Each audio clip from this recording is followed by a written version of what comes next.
자, 오늘은요, 하나의 고대 시편 속에 수세기 동안이나 숨겨져 있던 아주 흥미로운 미스터리를 파헤쳐 보려고 합니다. 바로 시편 69편에 담긴 예언의 퍼즐, 그 심장부로 함께 들어가 보시죠. 모든 이야기는 바로 이 구절에서 시작됩니다. 정말 절박한 외침이죠.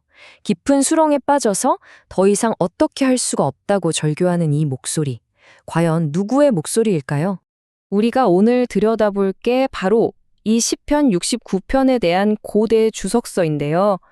이 시편은 그냥 슬픔을 노래하는 시가 아니에요. 아주 깊은 고통, 배신, 그리고 그 절망의 순간에 정말 생생하게 담아내고 있습니다. 자, 바로 이 지점에서 궁금증이 시작되는 거죠. 이렇게까지 생생하게 고통을 토로하는 이 화자는 대체 누구일까요? 역사 속의 실제 인물일까요? 아니면 그냥 문학적인 장치일까요? 수많은 학자들과 신학자들이 이 질문에 오랫동안 매달려 왔습니다. 그런데 진짜 재밌는 건 지금부터예요. 이 시편이 쓰이고 나서 수백 년이 지난 뒤에 초대 기독교 공동체가 이 시를 읽다가 정말 소름이 돋을 만큼 익숙한 목소리를 여기서 발견하게 됩니다. 그들에게 이 시는 더 이상 과거의 노래가 아니었던 거죠. 그들은 이 시편 69편과 예수 그리스도의 삶 사이에서 정말 소름 돋을 정도로 딱딱 들어맞는 예언의 퍼즐 조각들을 찾아내기 시작했습니다. 이건 뭐 우연이라고 하기에는 너무나도 기이한 일지점들이었죠. 첫 번째 조각을 한번 볼까요? 시편의 화자는 성전에 대한 불타는 열정이 자기를 삼켜버렸다고 말합니다. 그런데 놀랍게도 복음서에서 바로 이 구절을 그대로 가져와서 예수가 성전을 정화했던 사건의 의미를 설명하고 있어요. 마치 오래전부터 이 순간을 위해 준비된 말처럼요. 근데 여기서 그치지 않아요. 더 소름 돋는 부분이 있습니다. 시편에는 음식을 달라니까 쓸개를 주고 목마르다고 하니까 식초를 건네는 장면이 묘사되어 있거든요. 이게 바로 십자가 위에서 예수가 겪었던 그 마지막 순간과 정말 섬뜩할 정도로 정확하게 일치합니다. 자, 여기서 아주 중요한 질문이 생겨납니다. 여러분은 어떻게 생각하세요? 이게 정말 단순한 우연의 일치일까요? 아니면 수백 년의 시간을 뛰어넘는 정교한 예언이었을까요? 이 질문이야말로 초기 기독교 사상의 핵심을 꿰뚫는 열쇠가 됩니다. 초대 기독교인들은 이 미스터리를 풀기 위해서 뭐랄까 완전히 새로운 해석의 열쇠를 찾아냈습니다. 바로 교부라고 불리는 초기 기독교 사상가들이 제시한 해답이었죠. 이 교부들은요, 구약 성경을 읽는 방식을 완전히 뒤집어 놓았습니다. 그들에게 구약은 더 이상 단순히 이스라엘의 역사를 담은 책이 아니었어요. 그들은 바로 그리스도론적 해석이라는 렌즈를 통해서 성경을 봤습니다. 이게 뭐냐면 구약의 모든 이야기와 시편의 모든 절규가 결국에는 예수 그리스도라는 한 인물을 가리키고 있다는 관점이에요. 그러니까 시편 69편에서 고통받는 목소리는 다윗 왕이 아니라 바로 그리스도 자신의 목소리라는 당시로서는 아주 파격적인 주장이었죠. 위대한 신학자 아우구스티누스의 말처럼요. 이건 그냥 우연이 아니라 시편 기자의 입을 빌려서 그리스도 스스로가 자신의 미래를 예언한 거다. 이렇게 본 겁니다.